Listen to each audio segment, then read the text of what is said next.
No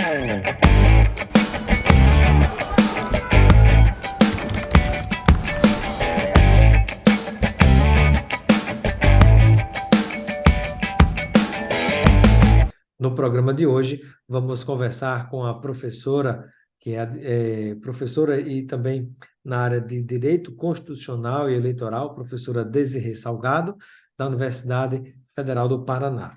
Com a professora Desirê, nós vamos falar a respeito de um tema importante, a presença das mulheres na política, e comentar os dados como resultado das eleições de 2022 em relação às mulheres, e ainda falar sobre o trabalho desenvolvido pelo Observatório Nacional da Mulher na Política.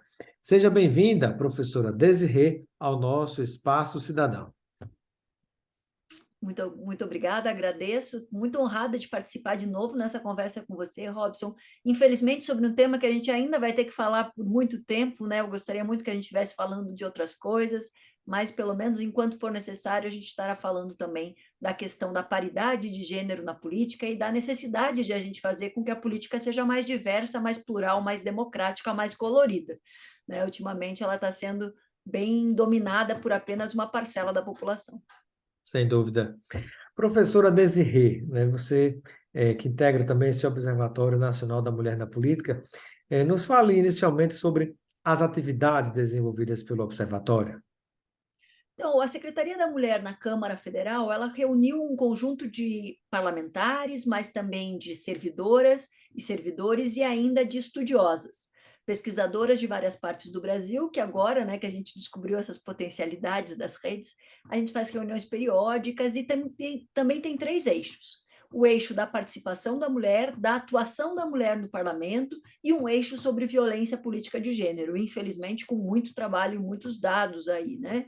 E esse observatório tem reunido dados para deixar à disposição de pesquisadoras e pesquisadores de outras partes, não só daquelas pessoas vinculadas ao observatório, tem produzido notas técnicas também e feito debates, feito discussões, promovido audiências públicas para falar desse grande déficit que o Brasil tem em relação a vários países do mundo, inclusive países aí do Oriente Médio. E, inclusive o Oriente Médio, que incrível, né? E eu gostaria que você compartilhasse um pouquinho conosco os dados que você tem como resultado das eleições 2022 no que diz respeito à eleição de mulheres, né? Quando a gente pensa em governos estaduais, em Câmara Federal, em Senado da República, o que é que você tem de dados que pode compartilhar conosco? Bom, a gente pode ver ou o copo meio cheio ou meio vazio.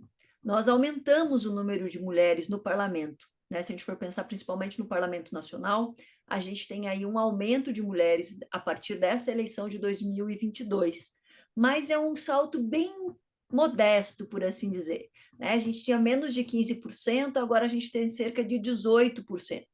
Pode parecer bastante, mas isso faz com que a gente subisse, eu até anotei os dados, hoje a gente está no número 145 entre os países do mundo.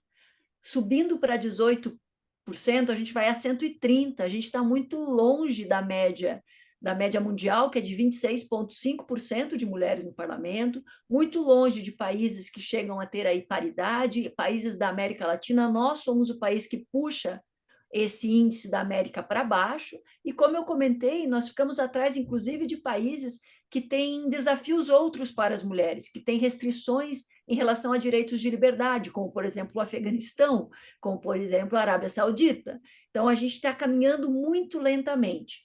Se nós formos comparar a renovação do Senado em 2014 e agora em 2022, a gente vai ver que naquela ocasião nós elegemos 5 mulheres para o Senado e nesta ocasião a gente só elegeu 4. Ou seja, a gente ainda assim tem alguns resultados que não são avanços nem sequer modestos. Estamos diante também de alguns cenários de retrocesso. Alguns estados não elegeram nenhuma mulher para a Câmara Federal. A gente teve assembleias em que houve um crescimento, o caso do Paraná foi um deles, né, que nós pulamos aí de 5 para 10, só que são 10 em 54, então pode parecer bastante, mas também não é tanto, né? E a gente tem alguns outros estados em que houve uma redução. Então, o que tem? A gente tem ainda um resultado muito muito fraco dessa política de cotas de candidaturas, que nós vamos ver que ela não é, de fato, uma política autêntica, uma política sincera. Né? Mesmo com a redução do número de candidaturas que podem ser apresentadas, que foi a grande novidade desse ano, que não é mais 150% dos nomes, e sim 100% mais um, né, o número de cadeiras, a gente ainda não teve um crescimento muito efetivo. E aí eu fui tentar entender por quê. E a gente vai ver que os recursos aplicados pelos partidos nas candidaturas de mulheres ainda continuam muito reduzidos. Menos mulheres aparecem no horário eleitoral gratuito, menos mulheres participam de ações efetivas dentro dos partidos políticos, e por isso nós continuamos com poucas mulheres ainda no parlamento. Além, como você falou, da questão da distribuição de recursos, né, financeiros, acabam concentrados, em sua maioria, na mão dos homens, né? Além dos casos que a gente sabe que aqui e acolá se transformam algumas mulheres em laranjas, né, simplesmente para se usar os seus nomes e fazer de conta que o dinheiro foi destinado para a campanha daquela pessoa, mas não foi. Isso, a gente estava fazendo um levantamento sobre violência política de gênero na disputa aqui pela Assembleia Legislativa do Paraná. Então, a gente tinha pesquisadoras analisando aí as redes sociais das mulheres, porque é uma maneira de a gente, enfim, conseguir pegar o Paraná todo, né, verificar como que está sendo a atuação em todo o estado, e muitas das linhas ali, né, dos nomes das mulheres apresentados, tinha lá como anotação, ó, não fez nenhuma campanha nas redes, não tem nenhum ato de campanha, não tem nenhuma postagem de campanha. Isso mostra como talvez, e aí a gente ainda precisa comprovar isso, alguns dos nomes que preencheram essas cotas de candidatura não são nomes que foram de fato competir nas eleições, né? Foram apenas permitir aí que mais um homem pudesse se apresentar como alternativa ao eleitorado, né? Esse preenchimento de cota de mulheres que muitas vezes não têm recursos, não têm nenhuma forma de fazer a sua campanha eleitoral. Apesar de tudo, pelo que você tem observado, e no contato que tem também com as demais mulheres que participam, inclusive, desse observatório, né, junto à Câmara Federal, está havendo mais disposição das mulheres em participar? Você falou agora inicialmente sobre as mulheres eleitas, né, que foram eleitas em vários estados brasileiros. Houve um aumento, apesar de ainda ser pequeno. E mesmo assim, alguns estados não elegeram nenhuma mulher.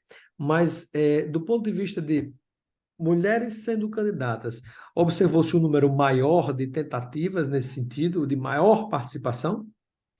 Sim, a gente teve um crescimento de número de candidatas, né? Eu até anotei o número aqui para a gente trazer, que é 9.415 mulheres competiram nessa eleição. Então, é uma eleição geral, uma eleição que envolve muitas candidaturas. A gente está falando da renovação de todos os parlamentos estaduais, mais da Câmara Legislativa, mais da Câmara Federal e do Senado, além dos governos estaduais e do governo federal. Então, a gente tem aí cerca de 30 mil candidaturas que disputaram nessa eleição. Dessas, né, 33%, 9.415, foram de mulheres. Qual que é a minha preocupação, no entanto? Embora a gente tenha um crescimento de mulheres, a gente vai ver que a taxa de sucesso das candidaturas femininas é menos da metade da taxa de sucesso das candidaturas de homens. Obviamente, gente, vocês já fizeram essa conta, né? A gente vai pensar em quantas pessoas estão disputando o mesmo cargo, muita gente perde a eleição. Então, é óbvio que a taxa de sucesso vai ser baixa, tendo em vista que a gente tem muitos partidos políticos e, portanto, muitas candidaturas. No entanto, quando a gente vai pegar esses 19.072 homens que concorreram, eu estou colando aqui, né, porque a gente não guarda o número, mas é Não dá para decorar tudo, né? 19.072 homens que concorreram na última eleição, e a gente está aí desprezando o segundo turno por agora, a gente vai ver que 7% dos homens que concorreram foram eleitos.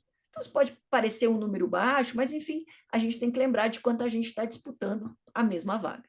Quando a gente vai para as mulheres, essas 9.415 mulheres que concorreram, 302 foram eleitas. Isso faz com que a taxa de sucesso seja de 3,1%. Ou seja, as mulheres estão disputando em condições mais desfavoráveis. E aí muita gente vai poder dizer, não, mas é porque a mulher não se prepara, a mulher não tem vontade. Não é verdade. Né? O que a gente tem é, muitas vezes, a concentração das decisões em homens nos partidos políticos, embora as mulheres sejam 46% das filiadas, viu o dado agora há pouco, e ainda assim são os homens que decidem quem que vai ocupar o horário eleitoral gratuito, que é o de maior visibilidade, né? O tal do mapa de mídia, quem aparece no intervalo do jogo e quem que aparece às 3 horas da tarde. Né? Isso faz muita diferença. E também quem vai receber o volume de recursos e mais o momento de recebimento do volume de recursos. Isso também faz toda a diferença. Nessas eleições, a gente não conseguiu fazer ainda o momento de distribuição de recursos. Mas eu tenho um livro com um professor da Universidade Federal do Rio Grande do Norte, que é o Daniel Monteiro, em que a gente viu que nas eleições de 2020, tanto em Curitiba quanto em Natal, as mulheres muitas vezes receberam na última semana antes da eleição. A maioria delas na quinta-feira antes da eleição. E o que é que você vai fazer com dinheiro às vésperas da eleição, né? Faz. Sabe o que faz, Robson? Devolve. E aí vão Devolve. dizer, viu? Não adianta Não deixar dinheiro usou, para né? a mulher não consegue usar. Então, a gente tem muita coisa ainda para fazer. E eu queria compartilhar com você mais um dado que eu vi hoje num estudo. Das 93 mulheres eleitas para a Câmara Federal, ou seja, nossas deputadas federais, 21 delas têm marido ou ex-marido na política. Isso é bem interessante a gente pensar, né? Se mesmo essas mulheres que competem com chance, né, que têm recursos, se elas vão servir mesmo para fazer uma representação substantiva das mulheres, ou seja, não só ser uma mulher lá, mas defender pontos de vista, né, que façam frente aí às agendas das mulheres e às necessidades, às demandas, ou se serão simplesmente reforço de homens que não podem mais ou que estão ali apenas somando seu capital político. Então, essas 21 mulheres aí vão chamar muito atenção nessa próxima legislatura. Sem dúvida. E há um outro fator importante quando a gente pensa nas dificuldades de que a mulher ocupe cada vez mais espaços na política, é o dia a dia, né, os afazeres que muitas vezes são concentrados apenas nas costas das mulheres, né? A história da cuidar de casa, da família, uma série de responsabilidades, inclusive não remuneradas, né? Que acabam pesando sobre a responsabilidade muitas vezes das mulheres, e isso dificulta a possibilidade de que as mulheres possam conviver nos espaços de sociabilidade, nos espaços políticos, e a partir daí tratar ao longo do tempo de possíveis candidaturas no futuro de uma participação política mais efetiva. Você tem toda a razão. As mulheres têm menos tempo livre para desenvolvimento pessoal, para fazer suas redes de conexões, para a construção de um capital social e que depois pode ser transformado em capital político e capital eleitoral. A gente não tem o futebolzinho do sábado, né, em que muitas vezes aí os homens vão construir laços e vão criar aí redes que vão permitir que eles façam outros voos e que possam formar aí conexões que vão permitir inclusive essa participação política eleitoral. As mulheres não têm esse espaço na maioria dos casos. Ainda se atribui à mulher o dever de cuidado, e na pandemia isso se mostrou muito dramático, inclusive para nós, mulheres cientistas, né, em que a nossa produção acadêmica e científica caiu muito, porque afinal de contas as crianças estavam estudando dentro de casa, né, e a gente tinha que ficar atendendo, então tudo isso gerou um impacto muito negativo. Quando a gente fala de partidos políticos, principalmente porque os partidos estão, na sua grande, imensa maioria, dominados apenas por homens, o que a gente vê? Vê reunião de partidos sendo marcada depois das 8 horas da noite, em que não há um espaço para crianças ali naquele ambiente. Então, o que a gente vê? Mulheres que deixam de participar dessas reuniões, porque, enfim, se atribui a elas aquela tarefa de alimentar as crianças, de cuidar das crianças, de fazer com que elas tenham aí um acompanhamento, inclusive na elaboração das tarefas de casa. Então, isso vai fazendo com que as mulheres fiquem cada vez mais longe dessa participação política. E qual que é o problema disso? Não é só uma questão de justiça, isso já seria o suficiente. Né? É justo que todo mundo construa coletivamente aí as decisões que vai afetar toda a sociedade. Mas é mais do que isso, Robson. Uma política pública, uma legislação que não tem um olhar plural de mulheres, de um recorte de raça, de um recorte de classe, vai ser sempre uma política pública, uma legislação que não vai servir para todas as pessoas. Então, a gente tem, por exemplo, eu conto essa história volta e meia, a gente tem projetos de mobilidade, como, por exemplo, uma passarela sobre uma rodovia, né, depois que as cidades vão crescendo, que a rodovia acaba atravessando a cidade, onde não passa um carrinho de bebê, porque a passarela é muito estreita. E por que não passa um carrinho de bebê? Porque não tinha nenhuma mulher em nenhuma das fases de elaboração do projeto, de avaliação do projeto, de execução do projeto, de acompanhamento, de nada disso. seja, é ruim a política pública porque ela é parcial.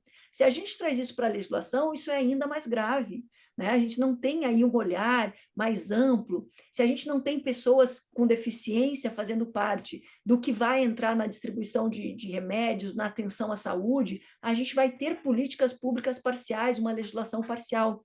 Então, por isso que é necessário que mais pessoas participem formalmente do parlamento, para que a gente tenha uma legislação mais adequada para todo mundo. Hoje, o que a gente tem é um direito produzido por um grupo muito homogêneo de pessoas, que é muito diferente da sociedade brasileira. Outra brincadeira que eu faço sempre. Se chega uma alienígena no Brasil e olha para o Congresso Nacional, Rob, ela vai ter uma leitura adequada do que é a sociedade brasileira? Obviamente que não, porque tem um grupo super, ultra, mega representado e tem uma série de grupos que estão subrepresentados, que estão ali invisíveis. Né? Eu estava vendo o número, né, de mulheres, por exemplo, 64% das eleitas são brancas, 32% são mulheres negras e 4% são mulheres indígenas. E aí, às vezes, a gente pergunta por que o Brasil não tem uma legislação adequada para as populações indígenas. Não Porque tem elas a não estão. representação. Não tem. E aí não Exatamente. tem milagre, né? Não tem bondade. O homem branco, ele não é capaz de representar a totalidade, a gente já sabe disso desde, né, de Freud, antes disso, né, se a gente for pensar nos nossos estudos sociológicos, mas muita gente acha que sim, que como ele sempre foi a medida de todas as coisas, pode continuar fazendo isso. Não tem dado resultados. Nós temos aí uma política que tem excluído uma grande parcela da população, posso dizer até que a maioria da população, dos seus resultados positivos. Sem dúvida.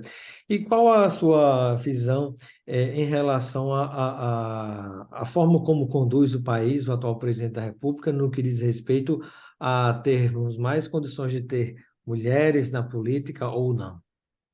A gente estudou também, e uma parcela do grupo fez uma publicação sobre quem ocupou os cargos no primeiro escalão, ou seja, nos últimos governos, quem foram os ministros e as ministras, até para a gente ver se as ministras acabam também fazendo parte daqueles ministérios de cuidado, né, Robson? Vamos falar ali sei lá, da família, da criança, no caso das secretarias, né, a Secretaria da Família, a Secretaria do Bem-Estar, da Atenção, enfim, ou se vão para lugares estratégicos, se vão para a economia, se vão para minas e energia, se vão para a agricultura. E o que a gente viu que, sem avaliar essa distribuição aí de maneira mais cuidadosa, a gente viu uma redução de mulheres também neste primeiro escalão nos últimos governos. E não estou falando só do atual presidente, né? O governo interino, que depois foi um mandato tampão aí do presidente Temer, também fez isso. Então, a gente que já não tinha uma participação de mulheres grande nos executivos,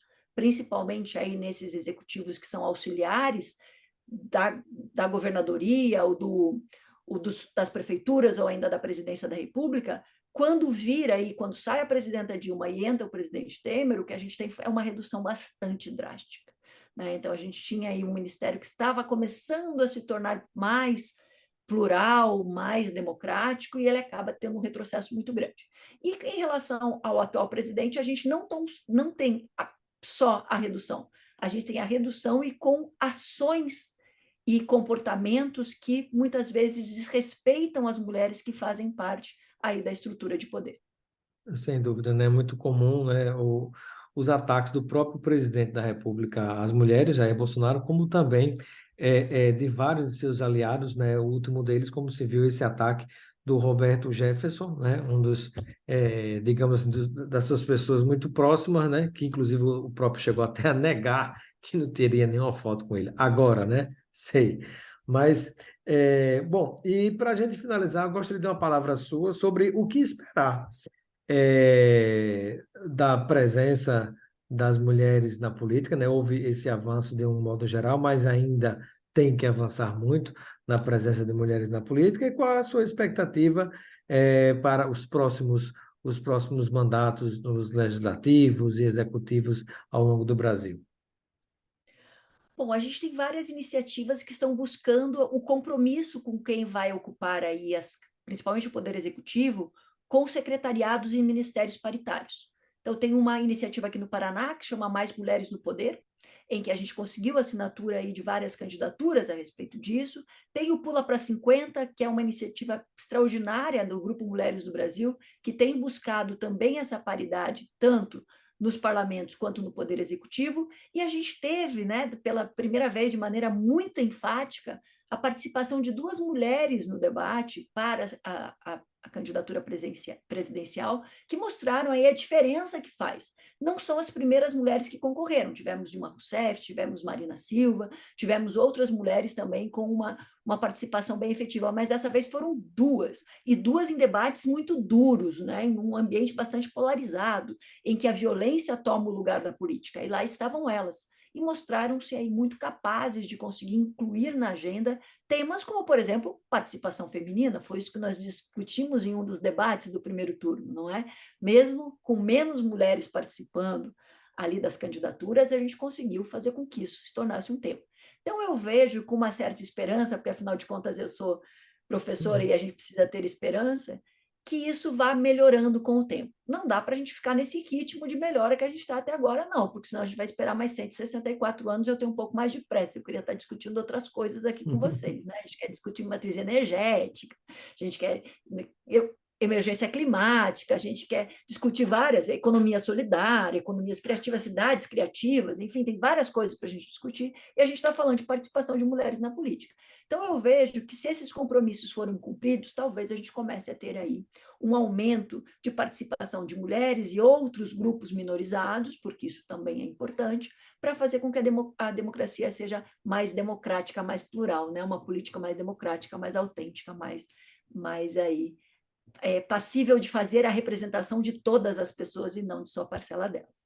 Temos também um Congresso que se mostra refratário a alguns discursos relacionados a direitos fundamentais. Então, a gente viu que muitas das pessoas que receberam aí o mandato por meio da escolha popular para o parlamento têm um discurso que talvez tenha sido só para a eleição, esperemos isso, que talvez tragam algumas dificuldades em avanços necessários para a garantia de direitos de todas as pessoas, mas temos também a possibilidade de a gente equilibrar isso por uma participação nos outros poderes mais atenta a essas demandas.